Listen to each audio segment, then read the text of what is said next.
আমরা যে ব্যবস্থাগুলো গ্রহণ করেছি তার মধ্যে উল্লেখযোগ্য হচ্ছে সীমান্তবর্তী এলাকা দিয়ে জ্বালানি তেলের পাচার রোধ করা। আমাদের সাতক্ষীরা ব্যাটালিয়নে 54 কিলোমিটার সীমান্ত রয়েছে। সেই জায়গা দিয়ে কোনোভাবেই যেন কোনো জ্বালানি তেল পাচার না হতে পারে সেই ব্যাপারে আমরা সতর্ক রয়েছি, এবং আমাদের যে নিয়মিত মনিটরিং সেটা আমরা আরো বেশি জোরদার করেছি। দায়িত্বপূর্ণ এলাকার অবস্থিত বিভিন্ন ফিলিং স্টেশনগুলোর বিপণন প্রক্রিয়া মনিটরিং করা।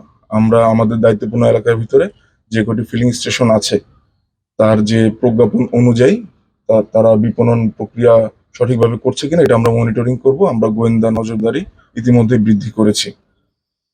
বিদ্যুৎ, জ্বালানি, খনিজ সম্পদ মন্ত্রণালয়ের প্রজ্ঞাপনের উপর জোর দেওয়া বলতে আমি বোঝাচ্ছি কৃচ্ছ্রতা সাধনের যে বিষয়টা, সেক্ষেত্রে আমরা স্থানীয় জনসাধারণকে সচেতন করব। এই ব্যাপারে আমরা গণসংযোগ করছি।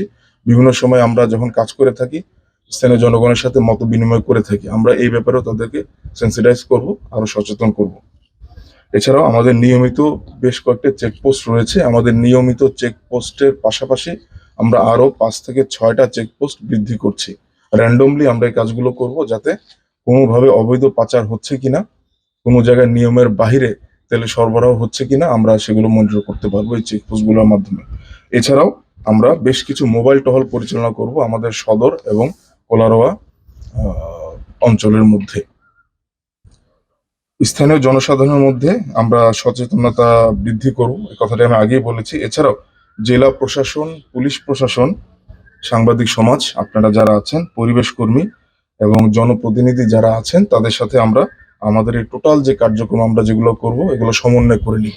কারণ এটা একলা আসলে আমরা আমাদের পার্টটা করতে পারবো, বাট সার্বিকভাবে আমরা তখনই সাকসেস হব যখন সকল স্টেক হোল্ডাররা সমন্বিতভাবে আমরা এই কাজটা করতে পারবো। এরই সাথে আমি আপনাদের মাধ্যমে জনসাধারণকে অনুরোধ করব যে আপনারা নিজে থেকে বিষয়টা বোঝার চেষ্টা করবেন এবং সরকারের যে প্রজ্ঞাপন সেইটা মেনে চলার চেষ্টা করবেন।